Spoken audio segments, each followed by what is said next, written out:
Oh, I didn't see you there. I was just opening this giant box from BBTS. Oh, Yeah, I got a big old box, Matthew. I got a big old box. Um, how are you this morning, my good friend? not too bad. Just a normal morning so far. Thus far, it's pretty full of normalcy. Yes. Well, let's see if I can shake that up. First of all, Matthew, did you ever end up getting Return to Moria for your pewter? No, Matthew, you need to do this. I'll have to see if my computer can run it. But We need you in our dwarven conglomerate. We need you to be a part of this. We we we need to we need you involved in this stupid business we're getting involved in. It won't be the same without you. oh So Lord, first things first, I broke down. yes. I broke down, and when I had a bunch of stuff um, in my pile of loot, and I had a third paycheck last month, I broke down. Ooh. This was not cheap. This was not cheap, but oh my god, Matt, you're gonna want to borrow this. It's outlandishly pretty. It's a beautiful boy. Let's just open the random page. Beautiful. Yeah. Oh yeah. They did the work. And the fact that Axel Jimenez is just like must have Motu on the brain like 24/7. He's just churning out beautiful stuff constantly. I mean, Mm. if you're able to turn it into a career, I suppose you might as well just think about it. There's a whole comic of just toy business in the back. Matt, there's a whole comics of Serpentman toy business. Do you know how I feel about this, Matthew? I do.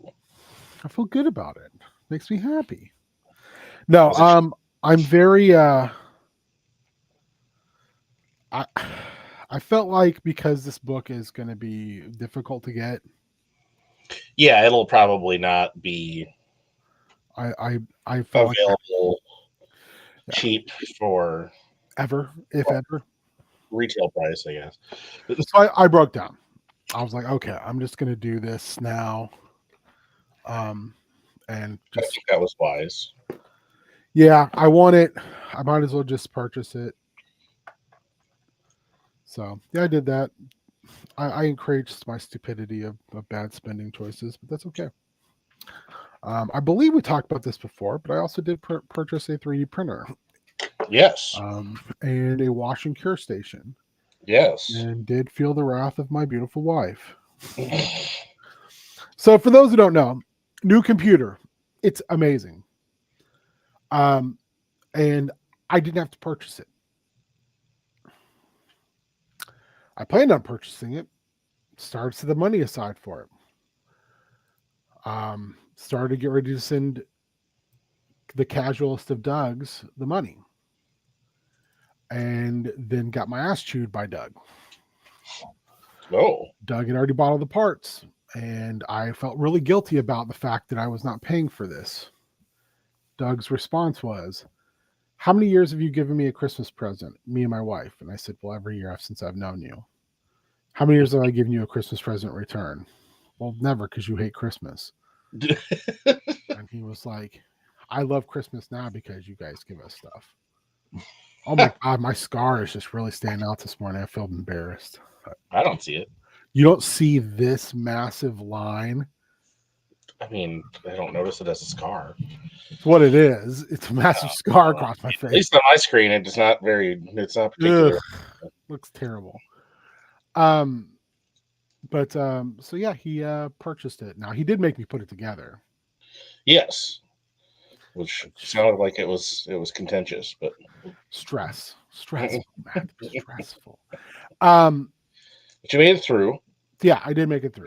You got but allow me blood, sweat, and tears. Lots of tears. In the, It did allow me though to have the money to purchase this 3D print and washing station and some resin. So yesterday, James and I talked a little bit about like putting it in the basement and like having it there, um, and then the queen of the castle and I talked about it, and she was like, "Well, I read you can't have that. You can't print that inside." Oh, It's like, that's not true. So then we looked at articles together, as we want to do, yes. and um, she was like, "Listen, could you put it in the garage if we cleaned and made space for it, and then a box around it?" And I was like, "Yeah, of course, no problem with that." So that's what we're gonna do. Yeah, So it'll be active during the spring, summer, and fall, but winter shutting it down. probably. Yeah. So yeah, that was kind of cool because James and I were trying to figure out if we could just like build a spot for it over by the refrigerator, the basement refrigerator, and then maybe even put a hood in. But I think that's going to be way too much. I'm talking about all this morning, but I haven't seen you in so long, Matt. That's true. Not in person. One person. I also picked up the first big, like I got it for like $3. The first big like hardback of Dr. Aphra. I thought it No, was a trade, a regular ass trade. I was like, $3, not bad. Like I'll pay $3 for a trade. sure. Always. Did not realize it was going to be wrapped in cellophane still, hardback. So it's like an omnibus, or Not quite an omnibus, but it's like the first. It's like the first part of all Kieran Gillen's Dr. Aphra stuff. okay. Super fun book. Yeah, What a I think I read that book on Unlimited. what a Yeah. shitty human. But Yeah, what a fun book. she gets, Um, she changes, but yeah. yeah, I've heard it described as the anti-hero's journey. Um, which brings me, there's something else I was going to tell you about, Matt, but I don't remember what it is anymore. Beyond, it's really good to see you. Haven't seen you in a while. Glad you didn't come out yesterday because the snow was shit. Fell twice. Fuck, my elbows up again. Neighbors across the street came sprinting over. I have earphones. I have phones, and they're blasting "Werewolves of London" by Warren Zevon. I have my eyes closed, so I open my eyes, and there's two ladies standing above me. Like, do you need us to call an ambulance? And I was like, hold on a second. I gotta turn my headphones off. And they're like, are you okay? Did you hit your head? And I was like, I don't think so. But the problem is, so I've got a huge neck, and I've got like what they call a bull's neck. So on the back of my neck, where my spine goes to my neck, I just have this huge knot. And I had my hoodie on, and I had a stocking cap on. So if I hit that concrete with my head, I do not remember it. But also, lately when I've had these falls like this, I'm not hitting my head. Instead, my brain feels like it's getting sloshed around inside of a jar. So I was like, my equilibrium was all fucked up. Cassandra's been sick, puked first time in 15 years. That norovirus has been going around. So they got her to come out, and they're like, well, what do? We can call the police to help get you up or whatever. I'm like, I can get up. I'm fine. I've been laying down on the cold ass concrete now for like 7 minutes. It's time to get my fat ass up off the concrete. I'm cold. Cassandra's like, well, here, let me help you up. I got like 3/4 of the way up, and my knee was just like, nope. Went back down. Oof. He's down again. He's down, ladies and gentlemen. It's over. So I was like, hey, get my lawn chair, and I'll just use that to get up. So I got up, and I finished the driveway because ain't no driveway stopping me, baby. Ain't no driveway stopping me, no. But through my shorts and my sweatpants, I bloodied up my knee. Damn. I don't even know how I did that. And it is just like fucking throbbing nonstop. But not like I think I broke anything, because I've dislocated that kneecap before. And I've had multiple arthroscopies on that knee. And it doesn't hurt that way. It just hurts. Man, I'm old. I'm old. Yeah. I can't be doing this shit anymore. We're all getting there. But man, I can't be doing this anymore. This isn't the life for me. You gotta find a teen to do it. I must find a teen child. Teen child, come clean my driveway. So yeah, I am hopped up on the ibuprofens this morning. Nice. I'm super sore because I'm giant and I fell on concrete Yeah. twice. So yeah, Well, I'm bummed that you are feeling it. I am feeling it. I'm feeling it. So here, I'll show it to you. And this is after cleaning it repeatedly. Oh, crotch shot, sexy. Oh, Oop, dang. oop, Yeah. oop. Yeah. Through the That's pantaloons, through the shorts, and it's still not that bad. It just looks. The yeah. problem is, I think it looks like a scrape, but it's not a scrape. It's going to be a hell of a bruise. Yeah. It seems like Oof. Yeah, I don't know. Oh, thank you. Yeah, and but it's not as bad as it could be. It just Well, hurts like the I dick. mean that's true of a lot of things. Well, like I fell earlier this year at work, walking in, and I fucked my elbow up, and now I can't straighten my arm anymore. But it doesn't Oof. hurt, and it hurt for a while. I wore a brace off now for like a month to try to get it to. I can almost straighten it now. I'm a wreck. I'm a rambler and a gambler, and I think I always will. All right. So let's look at the stupid business. Did you have anything on the docket? I do. I have some Star Wars. I think you were gonna rock some Moria later today as well. I don't know if I am actually. I don't know if I can actually sit too long. Mm. And my wife has got Doug and Elisa. I call her Alyssa, and I kind of found out that after like 12 years of friendship, that might not exactly be how to say her name, and it upsets me. I But mean, also, it's like they she's never never corrected. corrected me. Yeah. Either Um, they decided it wasn't worth the hassle, or yeah, so I'm still just calling her Alyssa. My homie Alyssa and Cassandra and Doug are playing the game, the Duck Detective game that Cassandra played for Extra Life the okay. other day. Because Cassandra has not stopped talking about it since she played it.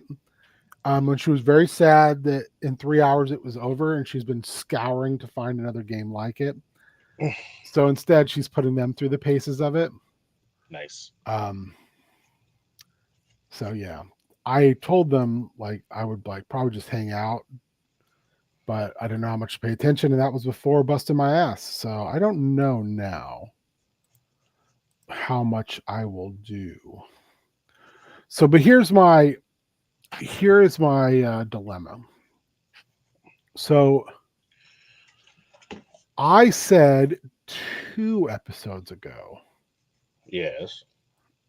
of Star Wars that a Grysk ship had entered the Shugo sector, right? Okay. And since then, I've done more reading about the Grysk. Okay. Thought I had a pretty good handle on them. Turns out, not as good as I thought. Also, a lot of these races don't have any art Oh. because they were all from a Timothy Zahn book. They were from the Thrawn Ascendancy books, Okay. which is kind of frustrating. Yeah. So it sounds like the Grysk are becoming the replacement race for the Yuzon Vong. Okay. I don't know how familiar you are with the Vong. I read some of those books Okay. back in the day. Yeah. Um, the Grysk, though, are going to be kind of different in the fact that they operate with client races. So basically, they fold races into their hegemony. Okay. Um, and there's not a whole like the way it reads from what I was able to gather is the Grysk, there may not be that many of them. Well, But they also armor up in cortosis, which is a substance that doesn't just stop lightsabers, it actually turns them off. yeah, short amount. Yeah. And they look like kind of big dudes. So have you seen the what was it called? There was a Star Wars video game that everyone was super excited about that now may never come out. Oh, district. Anyway, I think I know the or level something. Yeah. Yeah, here let me Let me grab a couple pictures really quick, and then I'll shove them over on the other screen. So can you see this picture? Yep. That is a picture of a Grysk in their full armor and just a Cortosis armor. Okay. And a lot of people are saying this, which was from a video game, is Grysk, is what a Grysk looks like. Ah. Also, the interesting thing is they scar up the right side of their armor helmet Okay. to show like their duality of intelligence and like violence, basically. But they are a race that may or may not like even have a home world anymore. Okay. So, and one of their client races is the Agbuai, also known as Scratchlings, and they are a telepathic race Okay. that the Grysk use to pacify worlds, because they are basically little, like they're just really, really, really good at telepathy, and more than that, they can like get entire worlds basically under control. Oh Someone wow. someone compared them to are you a Star Trek guy? A little bit. Did you watch Deep Space Nine? Uh, yes, but it's been quite some time. They compared them to the Dominion Okay. from Star Trek. That they have all these races that basically operate underneath them. I can't remember, like I remember very little about that part of that. Even that's one reason I want to go back and rewatch Deep Space Nine with some homies. Yeah, I think I might have dipped out before the Dominion War stuff. So here's like what their masks look like. Okay. To me, there's a little bit of the Mandalorian in there, the Mandalorians, but the fact that they always mess up the right side, it's like a interesting quirk, I guess they have, like a belief system. They also remind me a bit of Grievous. Yeah, I believe Grievous's race was the Kalishi. Yeah, He I know was he like was. a political dissident there. So anyway, I already did a thing where I had like a strike team of Grysk came in and attacked the Chiss listening post at the edge of the Shugo system where the PCs are. Okay. Wiped out the Chiss that were there, and then the what are the dudes, the floating jellyfish boys? I can't remember. I think they also start with the G. Who the PCs are buddies with? The Gree. Okay. The Gree used a Rakatan weapon to basically kill all the client races and Grysk on their ship. They used like a thought bomb, basically, Okay. so they could keep the ship. Now they told the PCs they blew the ship up. Not true, because the Gree are an old species. In fact, they fought the Rakatans early on in the Infinite Empire, and the Rakatans took a bunch as prisoners and slaves. But the Gree are like natural shipbuilders. But these Gree have been in the unknown regions for so long, and they have no like connection to who they were. But I'm saying that they kind of have like this innate desire to build. So anytime they get a hold of a ship, they want to take it apart and then rebuild it. You know what I mean? Like backwards. Yeah. Reverse engineering. Yeah. Reverse engineering a ship and then like making it more theirs. But then they went down planet side to see what was going on in this outpost, and they literally lost soldiers 10-1. Oh. I mean, the Grysk just were wiping them out, and it just eventually, by attrition, they were able to kill these Grysk. And realizing that they've been being spied on by whoever the Chiss are for a while now at this outpost on the edge of space, because currently the Gree don't have hyperspace technology. The technology they have is the Rakatans hyperspace technology, and that requires the Force. Yes. and the Gree don't have that. So they've been stuck until the PCs arrived, and now they've impounded their vehicles, impounded the duo and God, I always forget Nate's character's name. Their ship and Ryan's cruise, the Brazier that's crashed, that was wrecked beyond belief. They also have taken all the parts from that, and they've been backwards engineering hyperdrives, or attempting to. So basically, what it leads to is 2 episodes ago, the Gree basically brought the PCs after they killed the mother, brought them up into New Hasa, which is like their space station base, and said, "We need help. This Grysk ship just entered into system again. A Grysk ship re-entered into system, and we can't let them leave because if the Grysk find out we're here, like we're all fucked. We don't know who these people are, but we know they're hard to kill and they were aggressive." Last episode, they found out that the Gree had been very dishonest with them. That the Gree have like multiple bases around the system, and a huge base on the dark side of this moon that they're doing production, and that many of the other races that live on Shugo, the Gree have been secretly like recruiting members of those races to like be a part of the Gree Defense Force, or they refer to it as the Shugo Defense Forces, but it's basically the Gree in charge. So the PCs are like, wait a second, you're not bad guys, are you? And they're like, no, we are not bad guys. We're just like, we don't want to be, we were slaves. All of us were slaves for a super long time. Like, we don't want to go back to that, and we don't want to die. So we need to figure out how to explore the area more and be safer. So one of the things they do have, the PCs will find out about, is they have a version of a mass shadow generator, which is a Rakatan weapon. Yes. It's a nasty weapon. But the way theirs operates is it basically cuts off hyperspace for short periods of time. Yeah. So if this Grysk ship tries to flee, then it's going to explode when it enters hyperspace. The problem I want to get to is I need a way to have the Chiss and the PCs interact. Because part of my next step is I want the Chiss to set up an ambassadorship with Shugo. So how do I get this Grysk ship full of client races running it? No Grysk on board this time. Yep.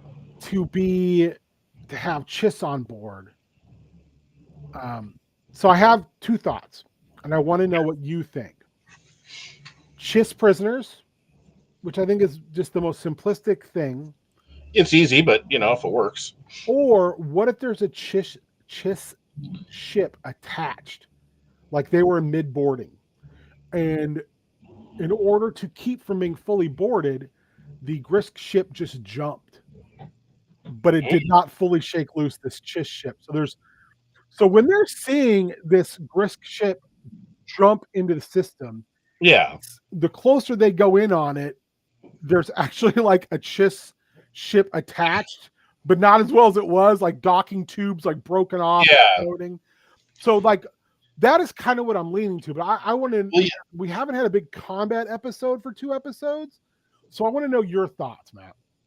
I mean, I feel like the second idea is more interesting. It's more dynamic, so it's got that going for it. And whether it turns into combat or not is kind of up to you. Yeah. So here's I kind of want to start with like combat, and here's how I want to do it. The PCs were supposed to like scramble to this last episode. Instead, I stuck the whole, you see this human woman being escorted by Gree, through the hallway, and you just happen to catch this while you're in this meeting with the Gree on their space station. And Ryan immediately was like, I'm going to talk to that lady. I'm like, well, you're kind of in the middle of a meeting with the Gree right now, who have just revealed all this stuff to you. He's like, I don't care. We haven't seen this lady before. There's not supposed to be humans here. And I don't know if you and I talked about this character before, but I had this like character I wanted to introduce, who is basically someone who was about to be moved from kind of the I've cut my Inquisitorius into two factions, and one is almost like a judicial and propaganda arm, and the other is like the Inquisitorius. And she was basically being forced into moving into the Inquisitorius proper. And she realized, like, oh shit, if I go there, I'm dead. Like, I already had a run in with Darth Vader and he completely fucked me up.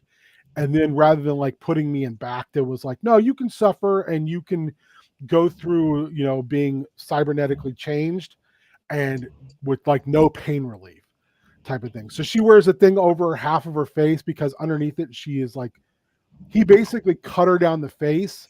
So she has like cybernetics here. And kind of one of the things I wanted to keep is that she's got like a cybernetic eye, but it floats outside the socket. Oh. So she can also like send it down a hallway or whatever to see. It's like a little probe almost. Right. But she's got a bunch of cybernetic parts because he just wrecked her. Because while she had some, she was never a Jedi, but she was force sensitive and had enough like training. She was a Terras Kasai fighter.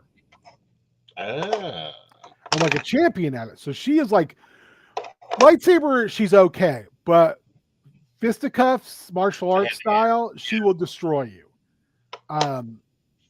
So when she stepped to Vader, you know, he was like, oh, that's cute. Let her get a couple shots off and then just decimated her. So the whole idea I had in my head, and I think I described this during the game, is she was Tremaine's like underling. And then when Tremaine picks up, oh God, I can't think of the bad guy from the Kyle Katarn games all of a sudden, his name. Oh yeah, Moff. Was it Moff something? He ends up being a Moff, but Jarek. When he picked up Jarek from the PCs in like the second episode, he's like, well, I don't need you anymore. I already know Jarek, and I know Jarek's powerful. Like Jarek and I had already had a relationship prior to him going into the Unknown Regions. So fuck off. You're not even a Jedi. So she ends up being like a bodyguard for Sly Moore. And Vader and Sly Moore have a run-in, and Vader vaguely threatens Sly Moore, and this Nindrin, this character, is like, well, I'm going to show my worth because I don't want to get just pawned off on somebody else. Steps to Vader, and even Sly Moore is like, oh God, why did you do this? Steps to Vader, Vader just destroys her, and in a act of contrition, Sly Moore's like, well, you can have her. So Vader's like, perfect. I always need more fodder. And as soon as she's able to leave, she's like, I'm getting the fuck out of here because this is like, my life's over. Yeah. So on her way out, she goes into all of Jarek's information from the Unknown Regions and changes all the coordinates. So the information's still there. Like, she didn't wipe anything. She just ensured that all the coordinates are no longer correct. So if he wants to go to Shugo Nuhasa, he can't because he won't be able to find it. And then she took the coordinates and she fled. On her way out, she changed all of her cybernetics, so there was no way that anyone could trace her based upon that. She stole and had a Imperial dropship, the ships we saw in The Mandalorian that Boba Fett blew up. Okay. She had one altered for long-range travel, and she picked up a bunch of droids. A couple Magna droids, just droids overall. She also grabbed as much information as she could on the races she knew about based upon the information that Jarek brought back. Because she's like, I'm going to go there because they'll never find it. And I'm going to trade information and technology for basically being set up to live there. And that's what she's done. So the best thing is when Ryan and her are talking, Ryan just basically blurts out that like, oh yeah, the Jedi I'm with. And she's like, I'm sorry, what? Jedi? He's like, yeah, you know, I'm friends with two Jedi that are like in the conference room. And she's like, oh, okay, well, thank you for that information. He basically gives away the entire game to her. And then because the Greer, like, you have 10 minutes. So then Ryan's like, well, we have 4 minutes left. And she's like, yes, we do. And he's like, so want to do this thing? She's like, sure. Because Ryan's character is a complete hedonist. He's Burt Yes. Reynolds of space. And she's technically Dark Jedi and also kind of hedonistic. So they're just like, cool. So when Ryan gets back and he talks to other PCs about like, oh, I met this lady and all this stuff. I'm like, well, who is she? And he's like, I don't know. And he's like, and I told them like about you guys, and she and James was like, did you tell her we're Jedi? And he was like, I may have. I don't remember. I was too busy doing other stuff. So so here's my other question. Do I put her on the mission with them, or do I be patient and put her planet side so that way it's something they can go back to at a later date? Do I be patient, Matt? Because I'm hard at being patient in games, so I need someone else to be like, pump the brakes, big fella. I think this does work better if you pay it off later. Because what would be her like? What's her goal here? What does she want? If she went on the mission, it would just be basically blackmail by the Gree. It would just be the Gree going, well, oh, you've given all this technology about Gree ships, and you've given us droid technology, which we did not have at all. Like, our droids are not these type of droids, and oh boy, we're going to be making droids like they're going out of style.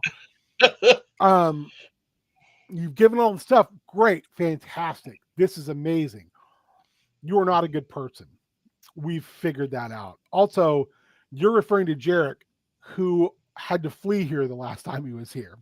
Also, not a good person. So we will grant your request for all of this information, and we're also impounding your ship. And she's like, well, where am I going to live? And they're like, well, we'll figure that out, because Shugo is like a planet with like no commerce. It's like all just basically trading. Okay. And sharing of goods. It's very much like an idealistic place where these different races that were slave races under the Rakatans now just have kind of adopted, like the oh gosh, now I can't remember what they're called. The little Vader's little assassin with Nogri. Oh, the Nogri. Yes. The Nogri who live there are basically almost exclusively military and police. They just adopted that kind of protector role. The Selkath, who are like these fishy looking dudes, do a lot of engineering, but they also pretty much live in the sea. They don't really want much to do with anybody else. The Zeltrons, who are like purple skinned humanoid, like super hedonists, because like they amplify emotions around them. So if you're feeling good, they're like, I feel real good. Which is why the Rakatans had them, because they could hurt them and cause the pain threshold to go way up, and they use that to fuel their ships through the Force, which is real gross when you think about it. Yeah. They're just kind of the most populous species. Then you have the race, I can't remember what they were called, that ends up becoming the Sand People in the Jawa. Oh. But since they did not stay on a planet made of glass that the Rakatans turned into a fucking mud ball, they don't have that problem. I think that's all 5 races that are there. The Gree, the Zeltrons, the Selkath, the Nogri, and the other race who I can't remember what they're called. I think that's all 5 of them. But these were the races that survived, like Rakatan rule. Why that didn't die out after the Rakatans, basically their empire fell apart. So like they all kind of have taken on roles within society to make sure it works. So they're like, also like, commerce is dumb. We all have a shared experience. Our race have a shared experience. We survived this.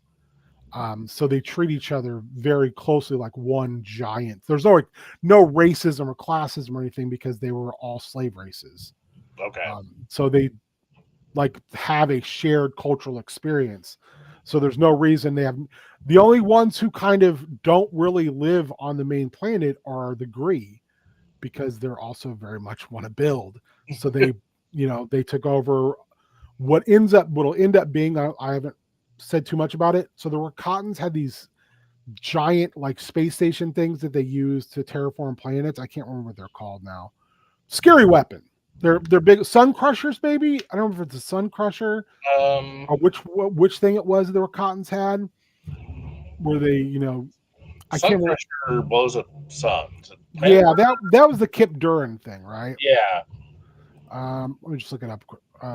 Star Wars Rakatan super weapon. Starforge. Starforge, okay. Arguably the most powerful weapon ever built.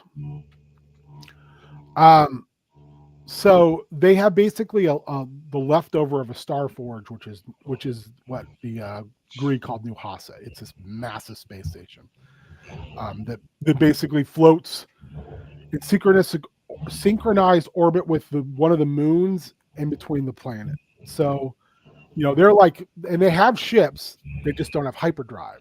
So they basically defend the planet with these little ships. But now what we find out is they've been building and building and building. And they also have are you familiar with the Suri? I don't think so. They're bipedal dinosaur people that have like little. Oh yeah. Yep. So the Suri like to use droids, right? And they fill them with the soul energy that they take from people. Yes. So one of the things that the Gree have is they found the remains of a Suri ship that jumped in and hit their mass shadow generator, and it was full of battle droids. And it was just full of droids because the Suri were having those brought to them. So they basically gave the battle droids a gas planet to mine on and said, well, it's yours. We'll trade with you. But you also have free will. Like, we're not doing this with you. We're not enslaving you, because the droids were like, well, it's on now. When they got turned on, we're like, it's murder time. And the Green were like, whoa. What if we just give you this? We give you this whole facility we've been building. It's all yours. If you decide to trade with us, cool. But how about we have a mutual agreement that we don't aggress towards one another? Because we did not expect you to act like this after we took off all of your restraining bolts. Because we don't know anything about droids. Yeah. So they're almost like just a loose ally of the Gree. And they're the droids are very protective, because they're like, well, we don't want to be taken apart. We don't want to be studied. Yeah. We'll trade with you, these materials that you aren't able to mine here because you don't have the equipment. And if you come here to do that, it'll kill you. So they have this like allyship with this, group of droids who may or may not also be replicating themselves. Which now the PCs are aware of this is going on. And they're like, oh, you do realize these are like, we're our enemies in the Clone Wars, right? And they're like, what are the Clone Wars? Because they have no idea. So yeah, so I'm trying to use bits and pieces from what we know about mainline Star Wars with all this other weird shit. Like, how familiar are you with the Tong? Not very. So the Tong are the OG Mandalorians that are extinct. They look kind of like lizard people, like if lizard people and predators were mixed without the wonky jaw thing. It's kind of who they were, more or less. They were kind of like, instead of hunting, though, it was all about conquest. The Tong were one of the original two races on Coruscant, along with the ancestors of humans, and the Tong basically got forced off Coruscant. So they're thought to be extinct. What I'm saying is some of the Tong came out here and regressed into more like predators, into more like very tribal, like hunting species, basically. Like I don't know how I put it any other way than that. So they're out there and they meet like once every so many cycles as a large contingent, and they have no intention of going back into the known galaxy. These are members who are like, listen, we're fighting so many wars, we're dying off. And that's why there are that's why the Mandalorians turned it in their belief system into a creed, because they literally, the Tong were dying so fast they couldn't procreate enough to Oh, continue the Mandalorian way. So that's like why they started inviting other species into the fold, because they were like, we still got a war, baby. We don't have enough bodies to war. Want to come war with us? And other species were like, fuck yeah. Also, when the Tong would take a world, they'd be like, here's your two choices. You can become Mandalorians or you can die. And most people in those races were like, well, this sounds kind of awesome. We're in.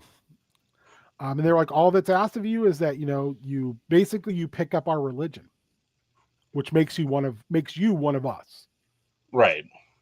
And it's kind of neat when you know that, and then you can look at what's coming out now and go, oh shit, I can see how that evolved into what it is now. But I want the Tong to be around, but not in like big groups, but in like small clans, Yeah. kind of spread out throughout. So they're not a major threat. They're more like, I don't know, like they would be more like wizened warriors, I guess, now that these guys are like, what did war get us? Like, it did not get us anything we wanted. So instead, we train our martial prowess these ways. We have worlds that we designate like hunting worlds. So I kind of want to turn them into predators, more or less, because I also loves me some predators. Oh, hell yeah.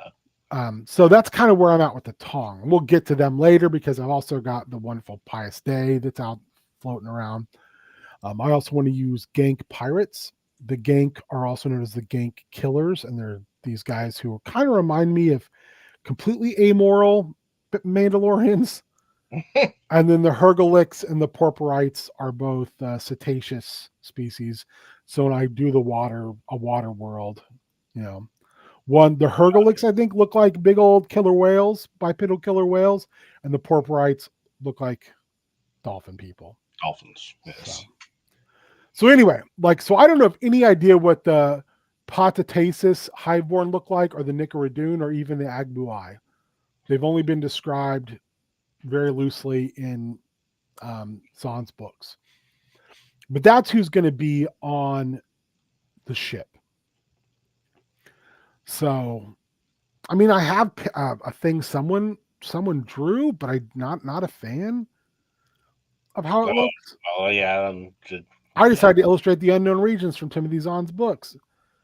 Like, cool, man. Yeah. I'm glad you did that. It's interesting, but I hope you had fun. yeah, it does not like.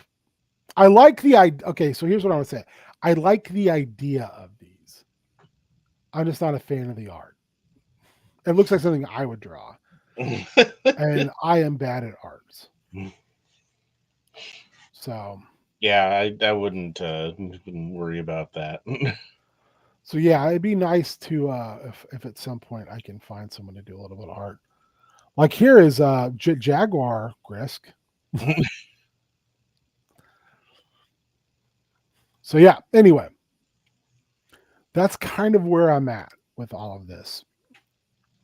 So you think maybe the attached Chiss ship is the best angle? I think that's the most interesting. And that Nindrin, while maybe I catch them one more time as they're scrambling to leave, she's being loaded upon a Grease ship to be taken planet side.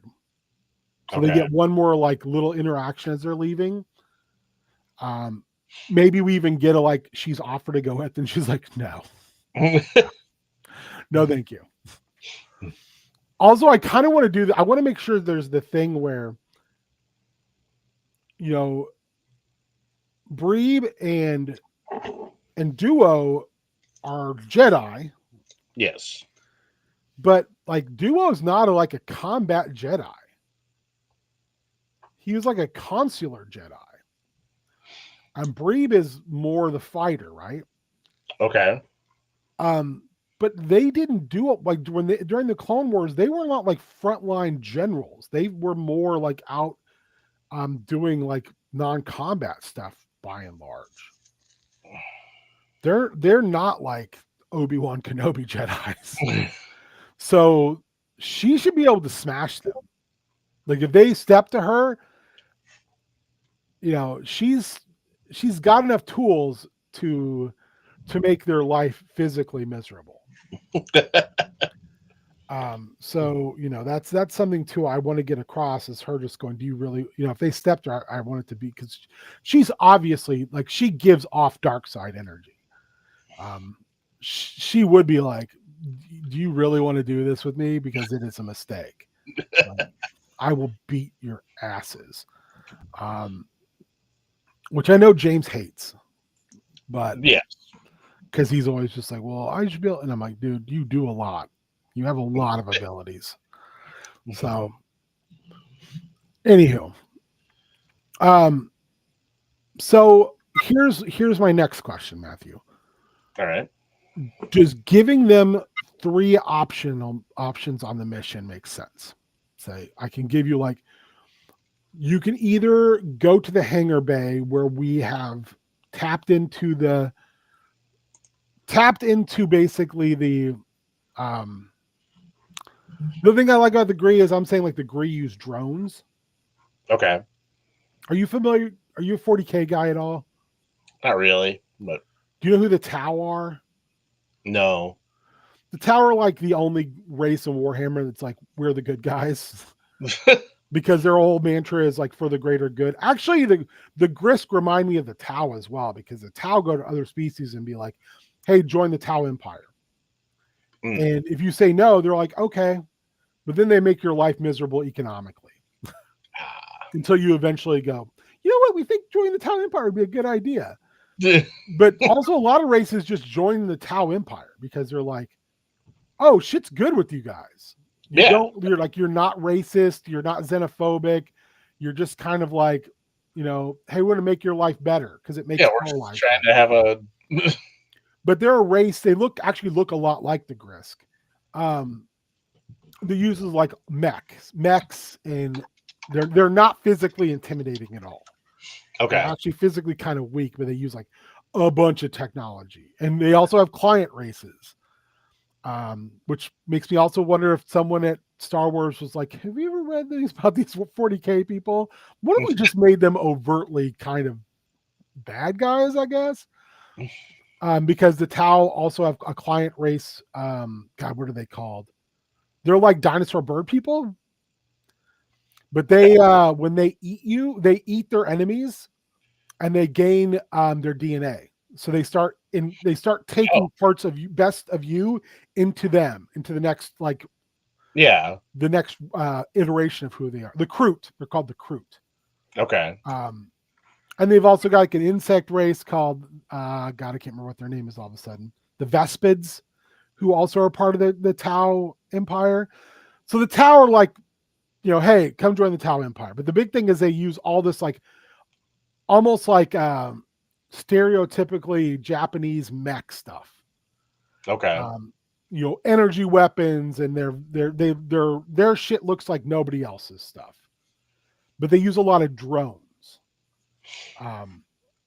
Just like independent drones with like for everything is like they're one of their things they do because they don't want to lose troops. They're like, we have technology at the wazoo. So we'll lose some drones, no biggie. We just don't want to lose fire warriors.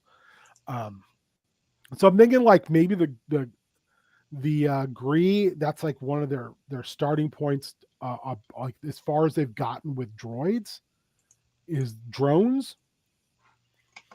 So they just release like a swarm of drones onto the ship so they can see what's going on. So they're like, okay, you can go in the hangar.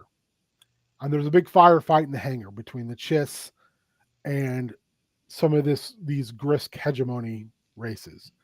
Okay. You could go to the engine room, to the engine area, and shut down their ability to leave. Because one of the things I want to subtly get across is the Gree are like, we want that ship. because then it's another ship. Because the Gree have already agreed to build the PCs a ship that's hyperdrive worthy. That's why James is making that Lego ship. Is because he's like, well, this is the ship we'll have. It's sure it'll be held together with spit and baling wire, but it'll be our ship. Because basically they've told the PCs, they've offered them like, we want you to be like part of us. We want you to be like special forces, basically, but also like exploratory forces. We want you to be like the tip of the spear for us to make sure that everybody's safe. Some of you people have lived here for 10 years. You have a vested interest in like this being a safe place. Yeah. Not the two Jedi, but Ryan and Ryan's crew members who survived the crash. So they're like, yeah, we want that ship. Or to the bridge. So my idea is like there's an Agbuai on the bridge who's basically controlling everything, like not controlling the ship, but controlling everybody else on the ship. Okay. I think I'm going to look at the Petitus as like insectish guys, sort of. I don't know what they would even look like. It's just the only thing I read says they operate as a hive. Okay. So I don't know. I haven't figured that out yet. But I think that makes sense. And then the Nicardune, to me that name makes them sound like the Nikto. Yeah, it does. So something like the Nikto. But I don't know. Anyway, what do you think those three are good? Yeah, and I think you could have the Gree definitely like kind of emphasize that they they want the stuff, they want the ship. The fourth option too is what if they load onto the Chiss ship? Because here's my thing with that: as they get ripped into hyperspace, their ship starts to shake apart. So if they go onto that, what they can see is if they read the ship, all the life signs are in one area. Okay. Basically, the Chiss that didn't get on the Grysk ship are all holed up in one area of the ship, sealed off. Because when they went through, it basically ripped open parts of the ship and everybody else is dead.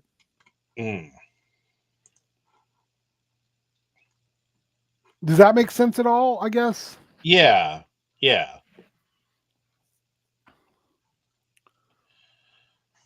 I mean, that could be another potential approach, I suppose. Would the Gree want one ship more than the other? Well, the Chiss ship is pretty banged up. And that's going to be the thing I want to get across by the end is that these Chiss are like,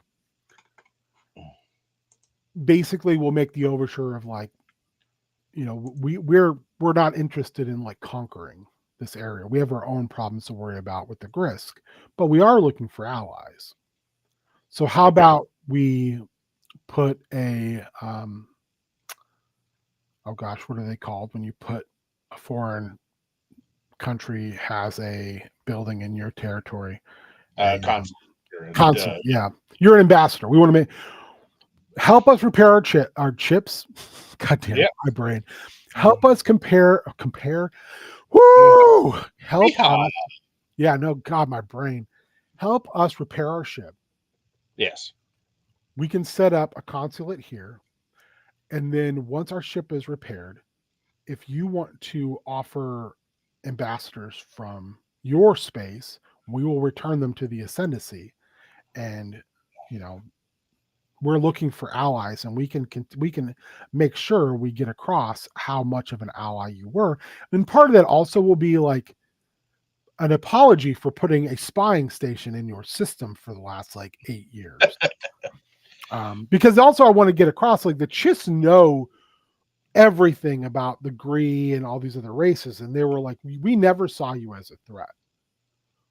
And they can spin it as we saw you as we didn't want to see the Grysk turn you into client races. because that would have been bad for us. Also Yeah. bad for you, but mainly bad for us. Um, so we were basically big brothering you. Um, and a lot of that will come down to the degree also having conversations because Yeah. James's character has already said, "Oh, I've met Chiss before," Okay. and I was like, "Oh, tell me that story." And he basically was like, here's how Duo would have run into the Chiss before, and it made total sense. Okay. Um, so I was like, okay, perfect. So you have a good idea who the Chiss are, or at least based upon your limited encounter with the Chiss, Yeah. um, which I think makes it an interesting dynamic there.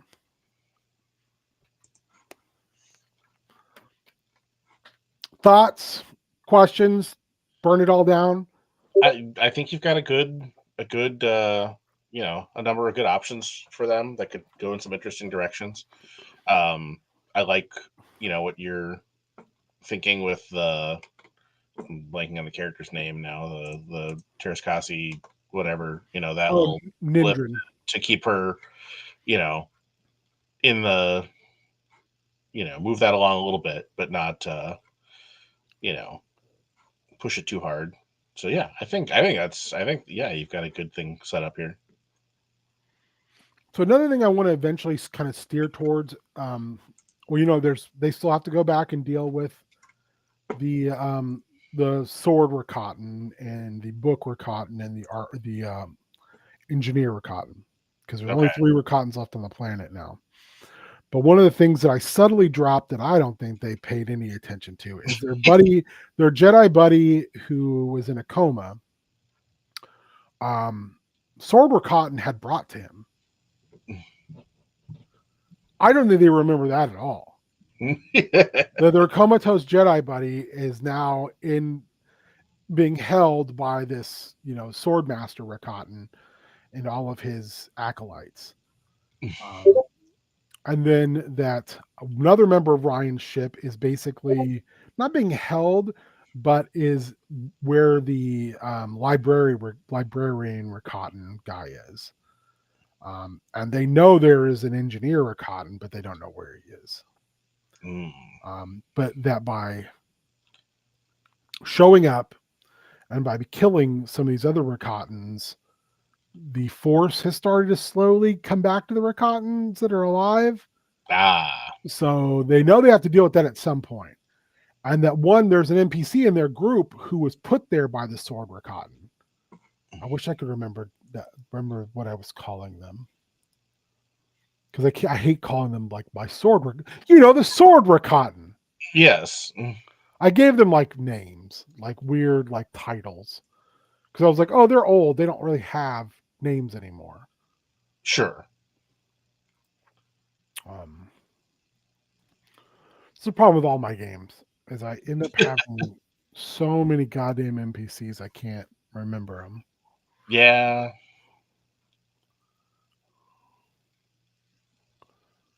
Um,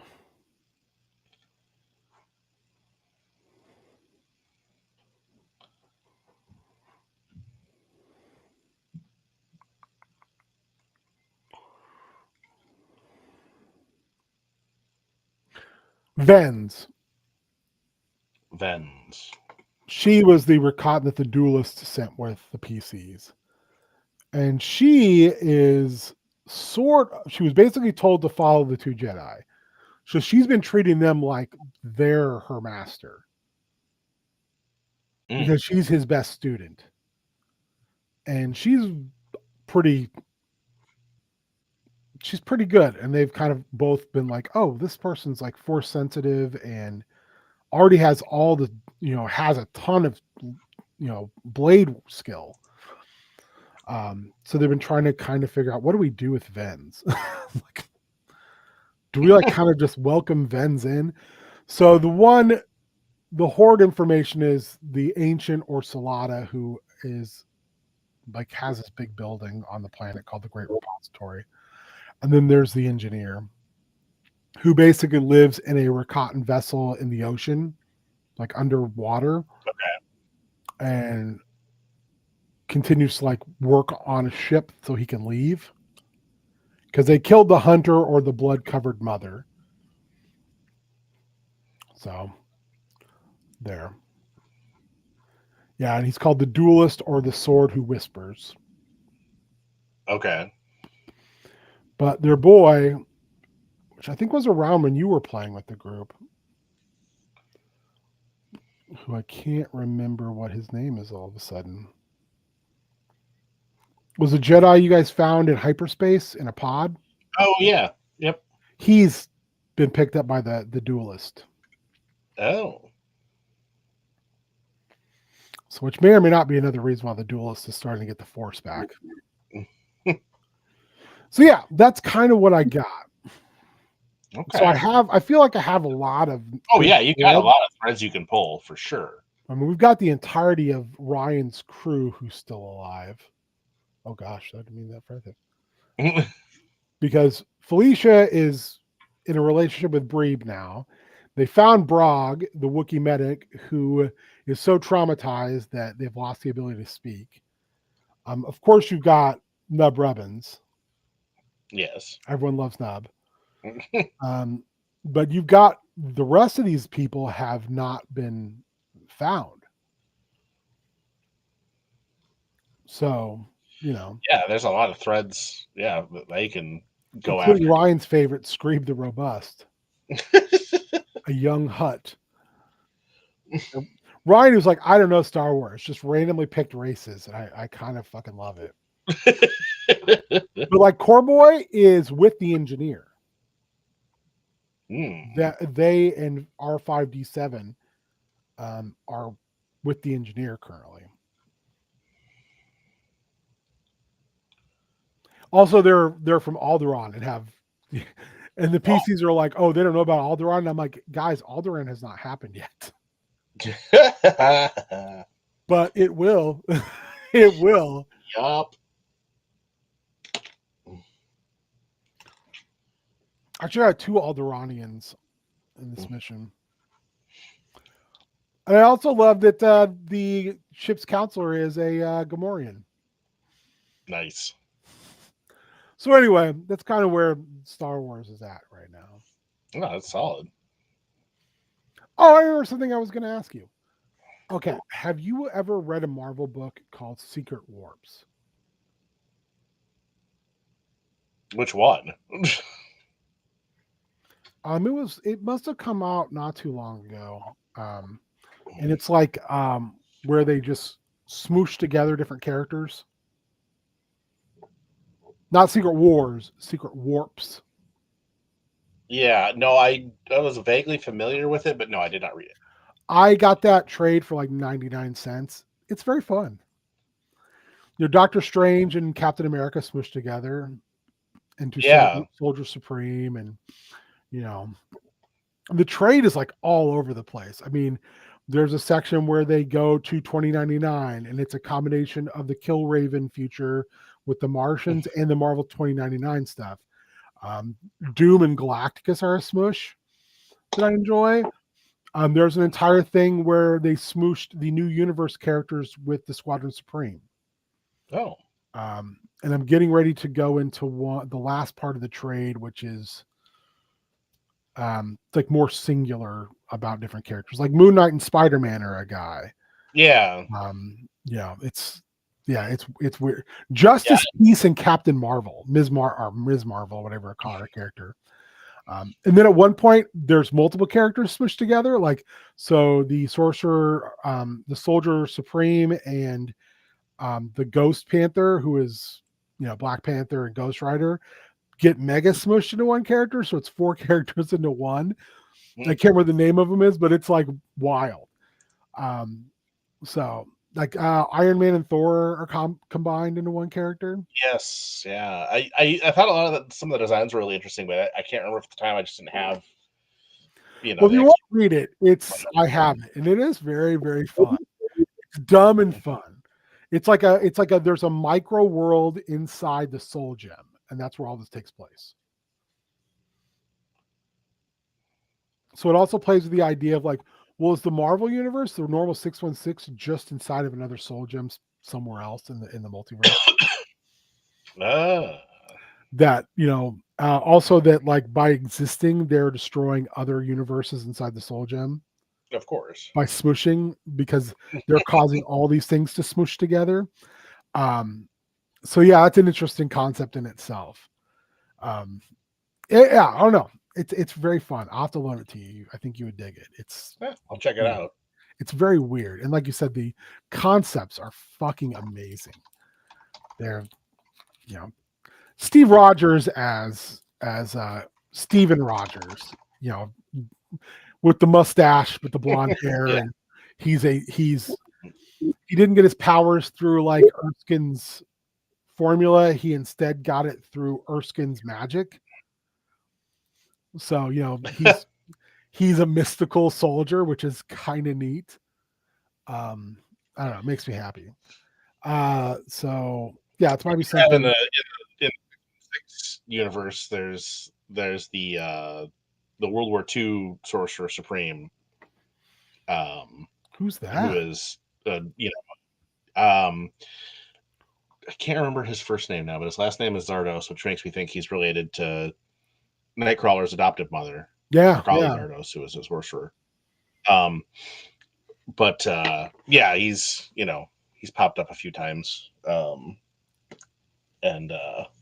he's a World War II U.S. soldier who also is the Sorcerer Supreme. So you might know this better than I would, Matt. Um, there's a new Iron Fist. There is, yes. I mean, I don't know. I'm fairly ambivalent on the whole thing, but I think it's more just because they haven't really actually done a lot with it. He had a series. They introduced a bunch of characters kind of in conjunction. I think they kind of pulled some Korean Yeah, it's a comics artists and stuff. yeah, because it's like a Korean character. Yeah, so yeah, there was the Sword Master was Yeah, the Swordmaster. book, and and he does he does now have the Iron Fist. And they did there was the bit from Brubaker's Immortal Iron Fist run where no Iron Fist lives past whatever, I can't remember, 30 something whatever. So currently Danny Rand is dead. Oh, I didn't know that. Yeah. How did Danny Rand die? Again, they haven't really done a whole lot with it. He How, he died, in at the end of a book a few months ago, and Neil then we Robinson? just saw it. So, yeah, We're doing well, Neil. Thank you for asking. Good to see you again. yes. Good to hear from you again. Um, Mm.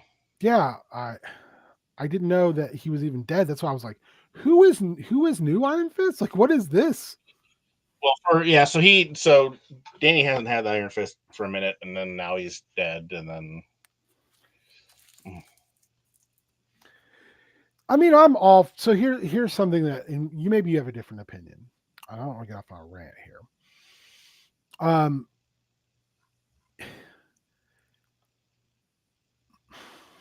why does Marvel do legacy characters so poorly?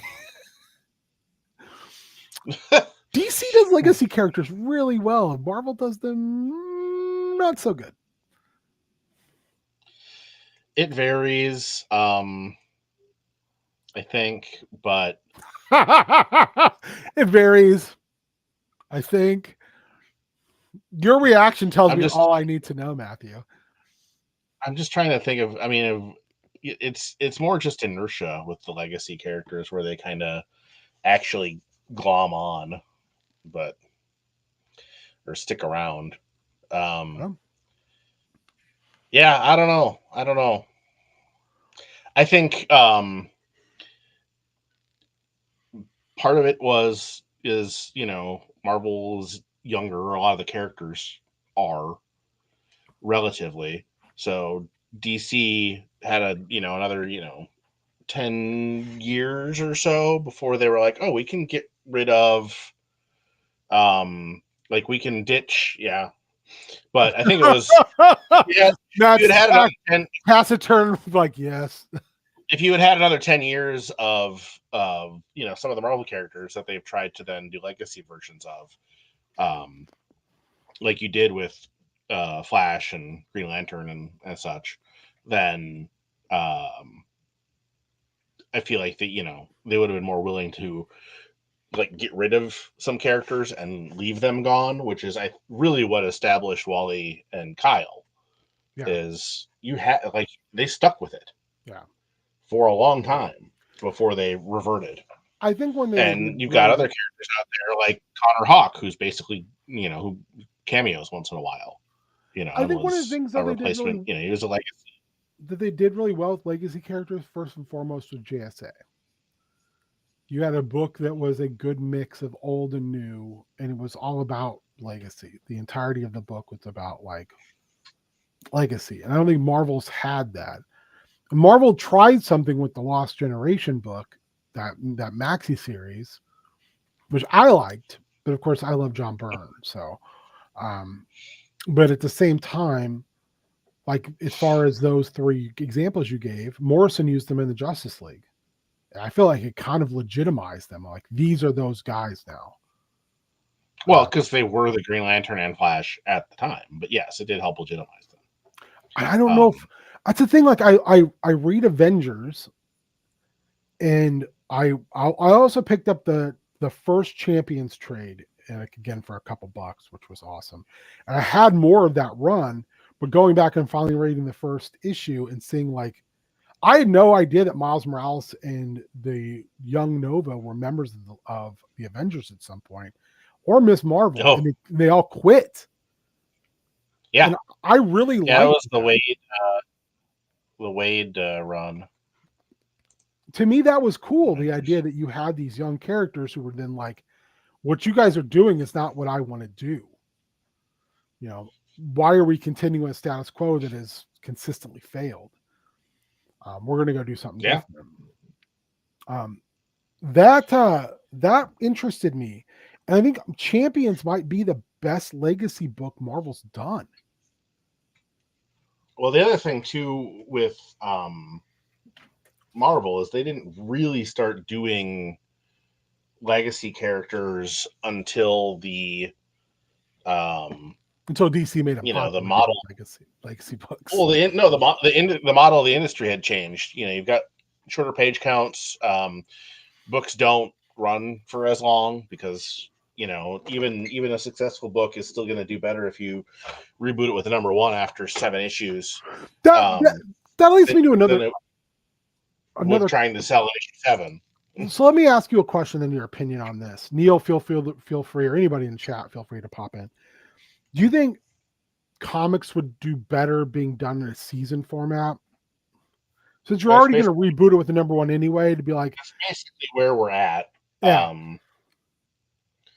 I don't know that admitting it would help, but maybe. I think for me it would. You've got there's a lot of people who are still very, like fired up about the idea of. Okay, Matt, you can't paint on stream and not show us what you're painting. It's just a jacket. Yeah. Well, but you I had need to show all the paint off. But what matters and what doesn't. There's still a lot of people who are very concerned about that. And I feel like that would hurt that approach. But I don't know. I don't know what the solution is. Well, I don't even know if there is one. I'm just always curious about the opinion of others on I don't know that there is one either, especially given the outside, the other forces that are going to be impacting comics going forward here with the potential of tariffs, and then Diamond going away, and I mean IDW and Dark Horse both just laid off a bunch of people. What do you think of Mignola's new stuff? I haven't checked it out yet. I'm intrigued. I'm very intrigued. So I think I'm getting ready to seal this, just since we're showing off our business. Ooh, very nice. Oranged up the face a little bit because that was something everybody was talking about. That looks really nice. I have to figure out the eyes. I'm very happy with this, and also the snap-on belt piece. I got to figure out what metal I want to go with. But yeah, otherwise, I'm very happy with it. Thank you, Neil. I appreciate that. It's been setting for a while with me trying to figure out what to do with it, how to finish it. Same thing with Yeah, I've got so much my shit on my my work. my primal age version of Mr. Freeze that I'm trying to finish up. Um, I have the head somewhere, but I think I'm going to do the body. I think I'm going to go back in on this body Okay. and take the light blue and paint it white. Hmm. Um, Yeah. the head is in here somewhere. Also, I'm going to go here. And again, I'm just wondering, since we don't do like making stuff together, Matt, sometimes I don't have a chance to ask your opinions You can on it. always message me. Ask me what I think. So Always. I think I need to put some yellow spots on here to match the yellow spots on this Frogwalker arms. But otherwise, Yeah. The other option would be to take the spots off the arms, but I think I want to keep them because I like the. And then I'm gonna have to put some type of waist piece on, but like this is just some cloth stuff we made. sure. Yeah. Also, by the way, we did finally get the diorama back Oh, piece in. We just need to get it on. nice. So it's very cool. So the other thing I'm ready to finish this guy up too. I just need to finish the goddamn head and put it on, seal it. I think though I'm going to go back with his head, and I'm going to take that red off the visor, and I'm going to make it green. Okay. So it kind of ties some of these other greens together. Yeah. But I maybe give him green boots. I haven't decided yet. But I'm on the verge of like wrapping a bunch of these things up. Which is good because I've been real bad about finishing things of late. That's hard. I have no excuse. That's the problem. I just am. You've got a life. Yeah, but that's not. So Time to do. here's my other problem, and maybe you have an answer for it. This armor's so thick Mm-hmm. that my Mr. Freeze head falls below it. Oh, I don't hate, but like I hate it enough where like if it leans down, you can't see anything. So do you sure. have any suggestions about like making that peg taller? Because I feel like I did good Uh, on this head. I feel like yeah, yeah, that I looks don't want good. it just to disappear. Yeah, you've got options there. I would want to look at it in hand and see how best to approach it. But yeah, you definitely got options there. I love the fact that I was able to steal the feet off of the turtle strap jaw, and it actually looks like it goes with the Yeah, that works well. John Cena esque shit. So yeah, I don't know if I have any. I think there was a couple more I wanted to be like, hey Matt, hey Matt. Hey, Matt. So yeah, and I'll have a body for you here next time I see you because I did get another Masterverse Jitsu because Masterverse Jitsu has like the best extras. I have a couple Masterverse figures I'm trying to get my hands on for parts. That I'm very much like.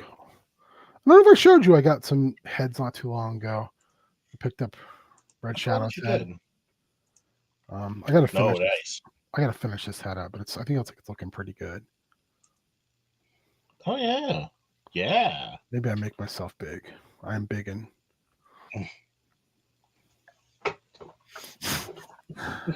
Nom nom nom nom nom Matthew. I gotta stick that tongue in my ear. I gotta do the eyes yet. I got this head to do too.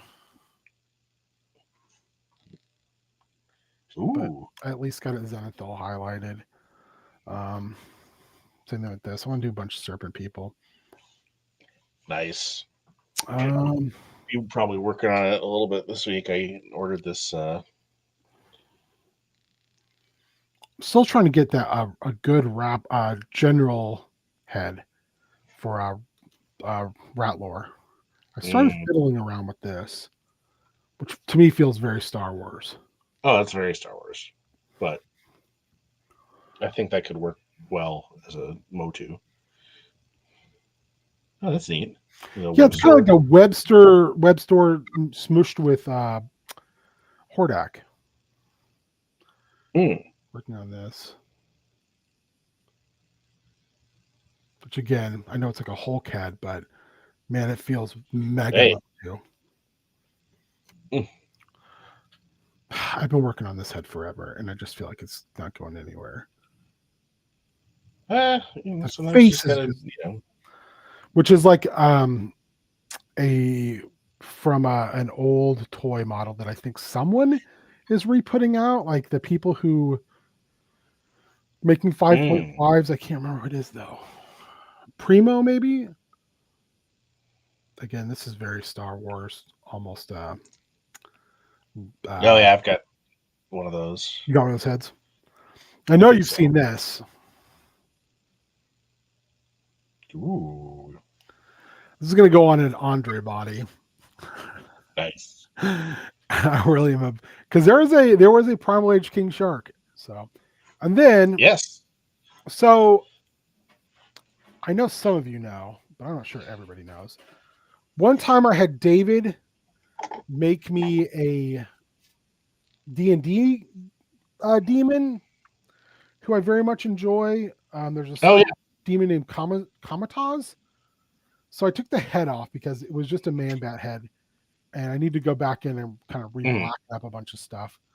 But David made some cool like soft goods and some put together some metal stuff. So I found this head online, and I was just like, hot damn, I love this head. Oh, yeah. So this is going to be the head. Now, getting it on this body I will need some help. I shouldn't say I might. I will need some help. But I feel like it's going to be friggin' awesome when it's on. Oh, yeah. But yeah. Kamazats, I believe that demon's name. Kamazats. Yeah. He was also used in Hellboy, if I remember correctly. He's like an Incan death god. But in D&D, he's a demon prince that I like. Also, I started fiddling with this because I wanted to get my Keldor done. It's good. Oh, God. Yeah. So anyway, just to show I'm not completely barren and bereft of doing stuff of late. Because I know I've been bad about doing stuff. Like last week, we just played Moria instead because we were both about it. I'm still trying to wrap this guy up too. I got to figure out exactly how I'm going to do it, what I'm going to do. The head's too dark. I got to lighten the head up. Yeah. But, I mean, that's doable. Yeah, I want to lighten the head up a little bit. I'm going to paint the belt gold. I'm thinking like some type of cape thing. To take away from the fact the head's a little small. Also, I've been digging through heads because I know Spike's not here, but Spike, we have your bag of heads. Other ordered parts, but I found I had some other heads hiding. Prince Daken head, which is super cool. Oh yeah. I found this Skeletor head I didn't know I had. Ooh. Which is wild looking. Yeah.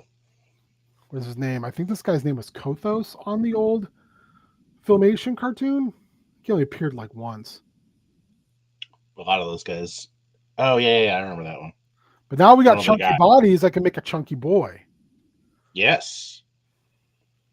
I always love Archon. And if you're going to put a character in Motu, is there anyone better than Archon? Maybe Machismo. But And then I have this. I don't remember when I bought. You can't see it's. Oops. I was at that Snake Man kind No, of. no. This one actually is like no snake stuff on it. It's just like Oh, a. It's just like okay.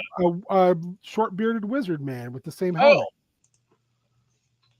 So yeah, I was like, oh, that could be cool to like have the I can't remember that character's even his name before he turns into Pythonus, who we got in classics, but we have not gotten in. Matt, you are frozen and you look so happy. It makes me happy looking at you being so happy.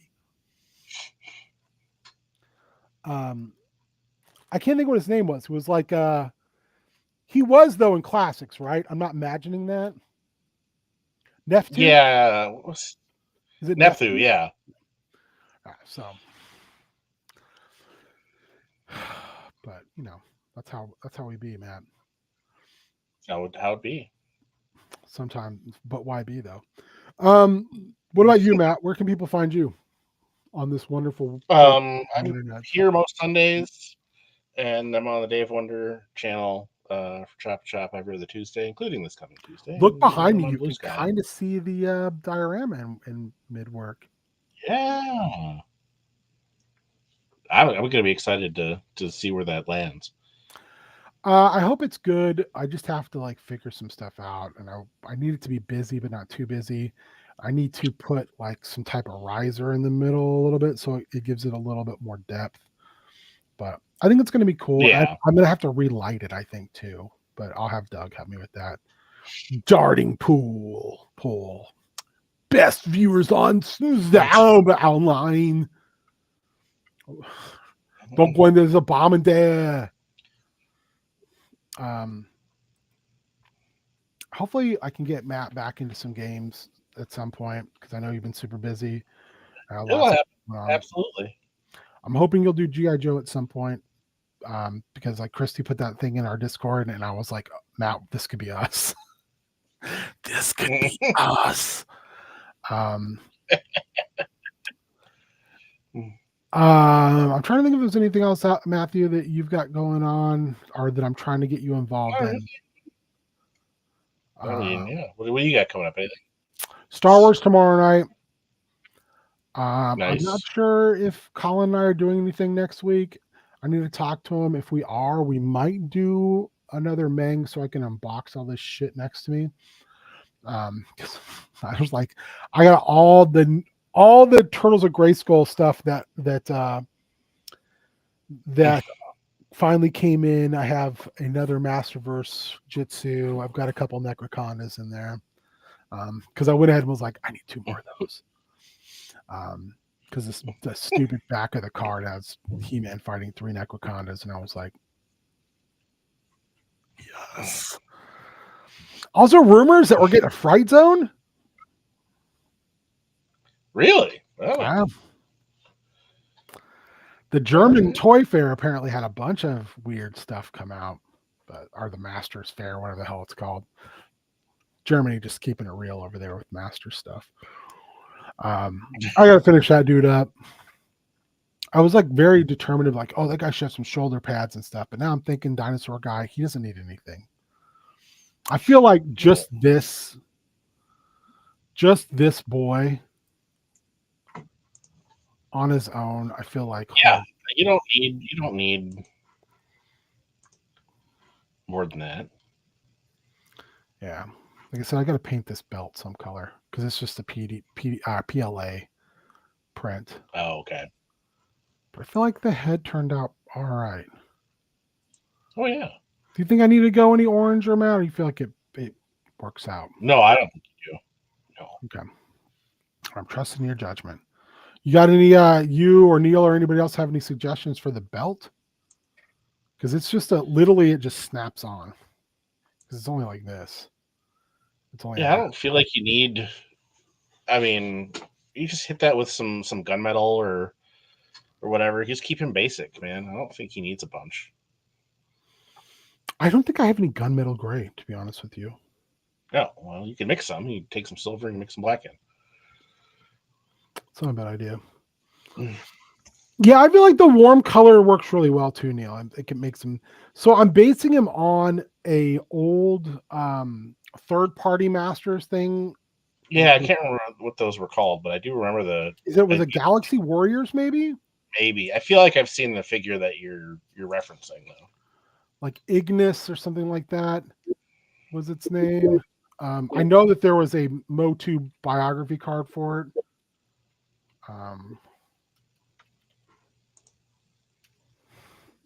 I might just been Iguana. Oh, it's not Yeah, some Iguana. of those were real lazy. Yeah, I mean, oh yeah. So there's a new Galaxy Warrior prototypes. That's right, but I can't remember who's putting them out. I guess they're going to put out an entire second series of them too. Oh, well, So, that's like, neat. here's like someone did a little guy of them. Here, let me open my daily.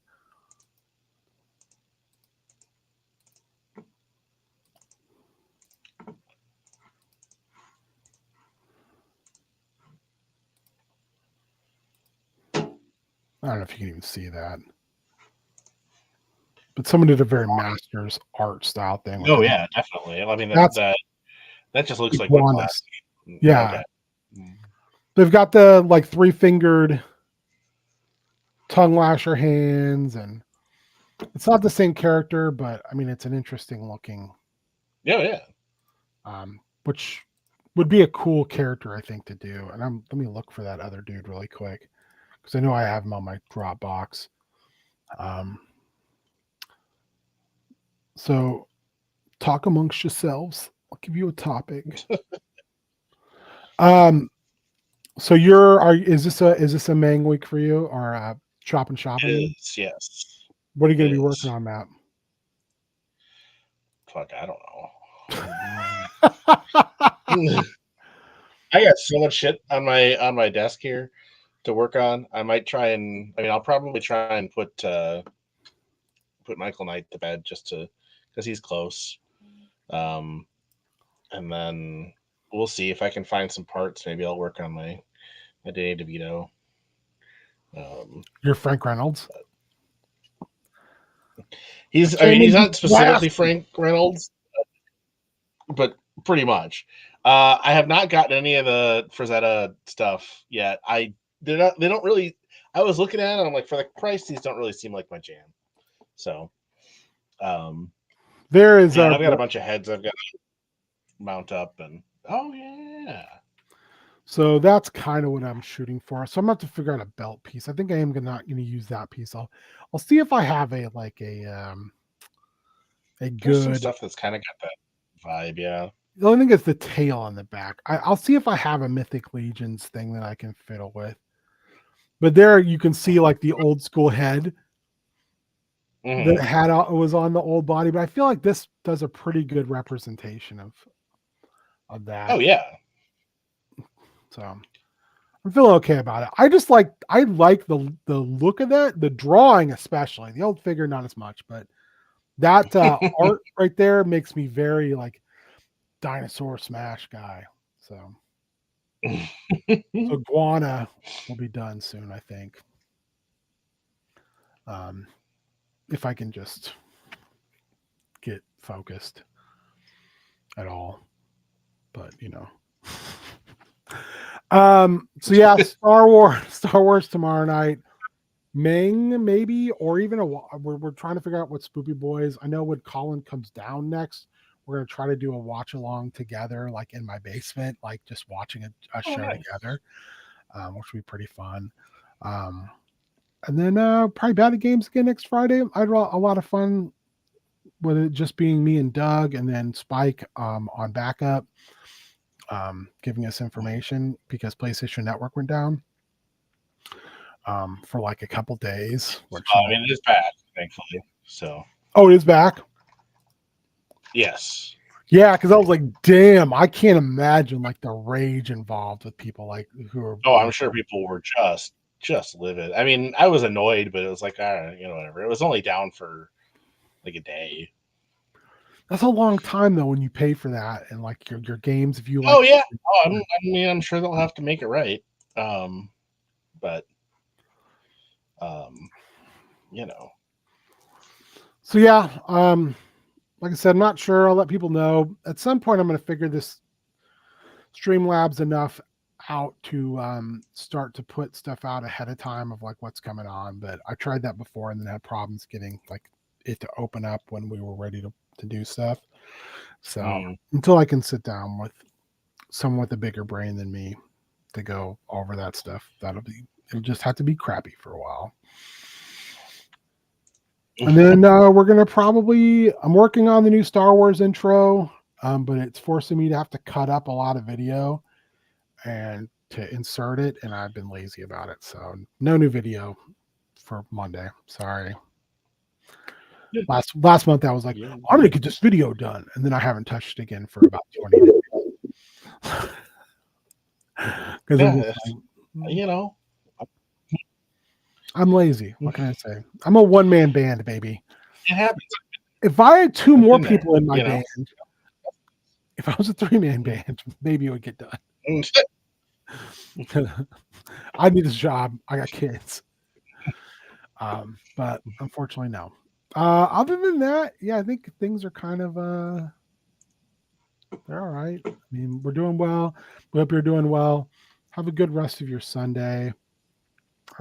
Coming out for Star Wars, make sure you watch Chop and Shop on the Dave Wonder channel. We're the big boys toy. So yeah. Other than that, bomb us.